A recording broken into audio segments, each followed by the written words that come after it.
Especially కొంతమంది women civil servants అసలు వాళ్ళ జిల్లాలకు చేసిన ఇవి చూస్తే అబ్బబ్బా నిజంగా హ్యాట్స్ ఆఫ్ అనిపిస్తుంది.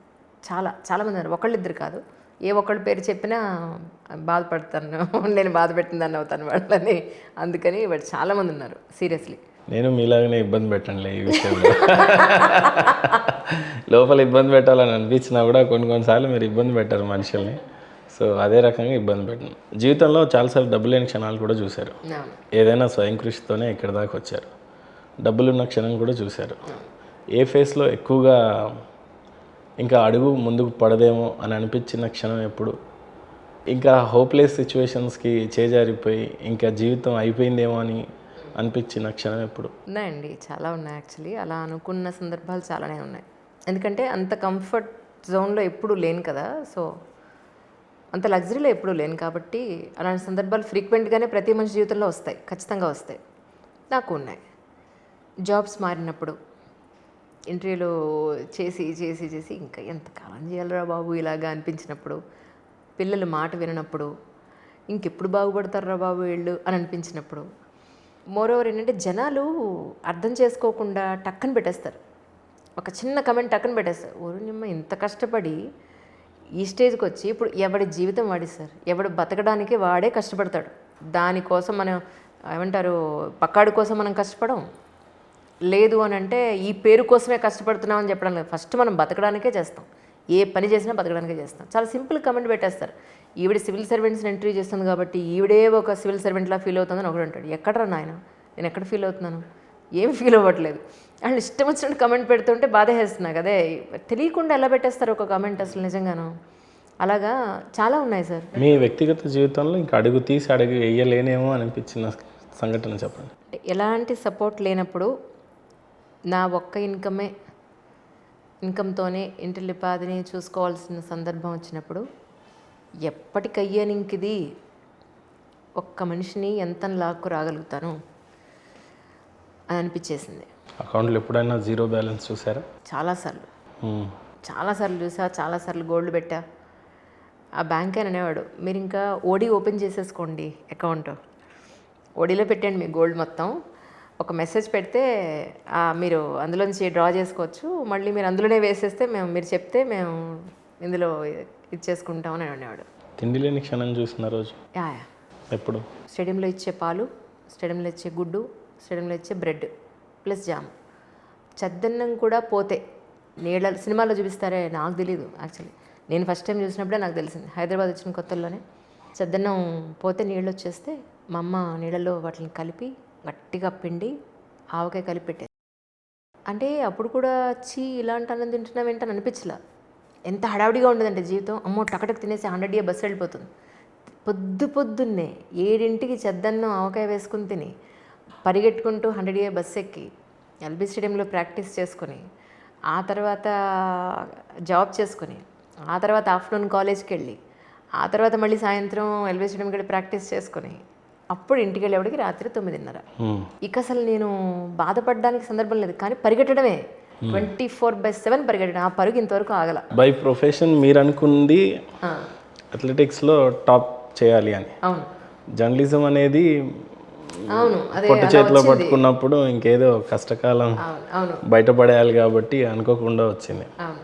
ఎప్పుడన్నా అనిపించిందా సాధించలేకపోయాను అని? స్పోర్ట్స్లో కదండి. ఇంత దాటారు కదా, ఎంత దాటినా మళ్ళీ అక్కడే మనసు తిరుగుతూ ఉంటుంది, ఆత్మ అంతా అక్కడే ఉంటుంది. ఒక స్థాయి వరకు వెళ్ళి ఆగిపోయిన తర్వాత నాకు అర్థమైంది ఏంటంటే అసలు ఏ ఫీల్డ్ గురించి తెలుసుకోకుండా అడుగు పెట్టకూడదు.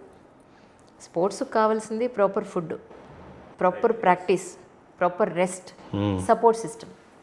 అంటే కొనుక్కోవడానికి పరిగెట్టాలంటే షూస్ కావాలి. చాలా కాస్ట్లీ అయింది మీ గోల్ అప్పుడు. అస్సలు తెలీదు.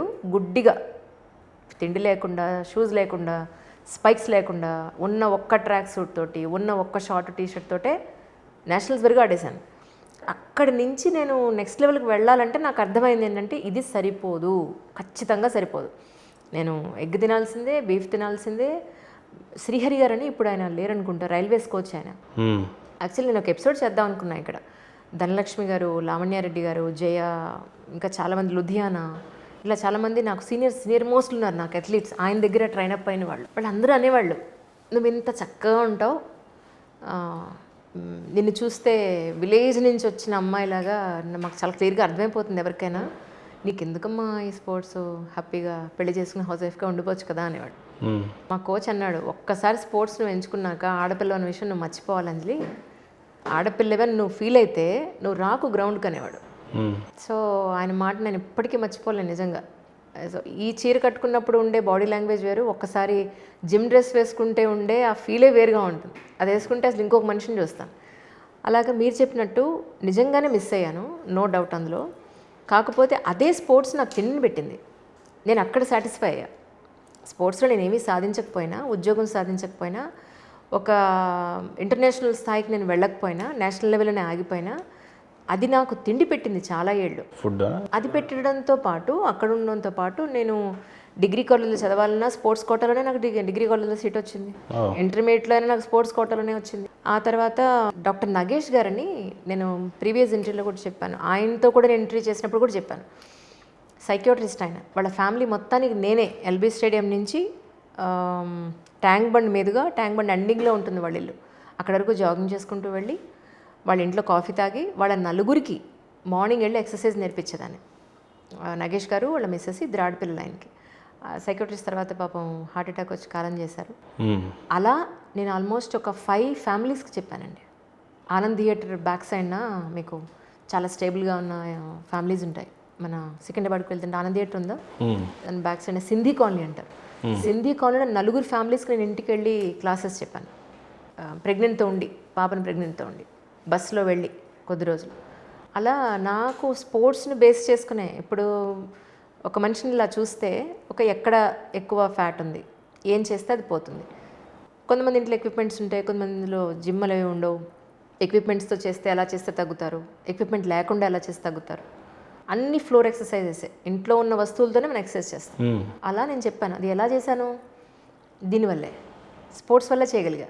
లేకపోతే అదే నాకు తిండి పెట్టింది, చాలా ఏళ్ళు అదే తిండి పెట్టింది. అందుకని నేను దాన్ని ఎప్పుడు తిట్టుకున్న సందర్భం లేదు. అంటే సాధించలేకపోయిన బాధ అయితే ఉంది, కానీ తిట్టుకున్న సందర్భం అయితే లేదు. ఒక తల్లికి పుట్టిన ఆడబిడ్డగా మీరు, ఇంకో బిడ్డకి జన్మనిచ్చిన తల్లిగా మీరు, తల్లి స్థానం గురించి చెప్పాలి అని అంటే ఏం చెప్తారు మీరు? నిజంగా అండి, అమ్మ అయితేనే తెలుస్తుంది. ఏమో పిల్లల్ని కన్నా చాలామంది తల్లులకి తల్లి పాత్ర తెలియదనే నేను నమ్ముతా, నిజంగా నమ్ముతా. కంటే ఏదో అంటారు చూసారా, కంటేనే అమ్మ అంటే ఎలా అని. కన్న వాళ్ళందరూ తల్లిదండ్రులు కాదు, బాధ్యత తీసుకున్న వాళ్ళే తల్లిదండ్రులు, అంతే. మన గురించి మనం ఆలోచించుకోవడం గొప్ప విషయం కాదు, మన పిల్లల గురించి, మన పక్కాళ్ళ గురించి ఆలోచించి చేయగలగడం అనేది గొప్ప విషయం. నేను అనుకోవడం అయితే ఖచ్చితంగా కంటే బాధ్యత తీరిపోదండి. కన్నప్పటి నుంచి వాళ్ళు కనేంత వరకు వెనకాతలుండి చూసుకోగలగడం అనేది గొప్ప పాత్ర అనేది నేను నమ్ముతా. నేను అలాగే ఉన్నా, అలాగే ఉంటా కూడా. ఇండియా కల్చర్లో మాతృప్రేమ గురించే ఎక్కువగా మాట్లాడుతూ ఉంటారు. అమ్మ అనే పదానికి చాలా ఒక అపురూపమైన స్థానం ఉంది ఇండియాలో. అలాంటి తల్లులకు మీరేం చెప్తారు అని అంటే? తల్లులకి చెప్పేంత గొప్పదన్నా అండి చెప్పండి. కాకపోతే ఏంటంటే బాధ్యత నెరిగి ఉండాలండి. నా బాధ ఏంటి తెలుసా మీకు? చాలా మంది తల్లులకు అన్నీ ఉండి చూసుకోకుండా ఉంటారు. ఉన్నారు. మీలాంటి వాళ్ళకి పాపం ఇంట్లో టైం స్పెండ్ చేయాలన్నా మీరు వర్కింగ్ ఉమెన్, ఏ టైం తీయాలన్నా కూడా ఏదో ఒకటి చంపుకుంటూ వాళ్ళకి ఇవ్వాలి. కనీసం మీరు బయటికి వెళ్ళాలంటే ఆ సమయాన్ని కట్ చేసుకొని మరి వీళ్ళకి ఇస్తూ ఉండాలి. చాలా మంది ఉండి చూసుకోరు. ఎగ్జాక్ట్లీ. కానీ ఒకటి సార్, నేను ఒకటి మాట చెప్తాను. మా మరదలు మొన్న రోజు నన్ను అడిగింది, వదిన నాకు ఇప్పుడు జాబ్ చేయాలని ఉంది, ఇంట్లో ఇల్లు చూసుకోవడం, పిల్లల్ని చూసుకోవడం, పెద్దవాళ్ళని చూసుకోవడం, బట్టలు గిన్నెలు ఇదంతా కాదు, నాకంటూ గుర్తింపు కావాలనుంది. ఓ పిచ్చిదానా, నీకు గుర్తింపు లేకపోవడం ఏంటి? నువ్వు మీ పేరెంట్స్కి కూతురు, ఇక్కడ ఒక వైఫ్, మీ పిల్లలకి అమ్మ, మా అమ్మ వాళ్ళకి నువ్వు కోడలు, ఇన్ని బాధ్యతలు నేను ఎత్తి మీద ఉన్నాయి. ఇవి సవ్యంగా నువ్వు చేసేసావనుకో నీకు గుర్తింపు ఏంటి? నేను దేవతను పూజించినట్టు పూజిస్తారు. నేను అంటే వాళ్ళని ఏదో చంపేసుకుని అందరికీ సేవలు చేస్తేనే బతకండి నేను అనట్లా. ఎప్పుడైనా సరే మనం ఒకళ్ళకి ఇస్తేనే కదండి వాళ్ళు మనకు చేసేది. ఇప్పుడు లైఫ్ ఫ్యామిలీ సిస్టమ్ అనేదే ఒకళ్ళ కోసం ఒకళ్ళు నిలబడ్డం, ఒకళ్ళ కోసం ఒకళ్ళు చేయడం. అదే లేకుండా నేను నీకేదో వండి పెట్టేస్తున్నాను, నేను నీకేదో చేసేస్తున్నానని నువ్వు అనుకుంటే అసలు నీకు ఆ సిస్టంలో ఉండే స్ట్రాంగ్నెస్ ఎక్కడ ఉంటుంది? నువ్వు చేయడం వల్లే కదా.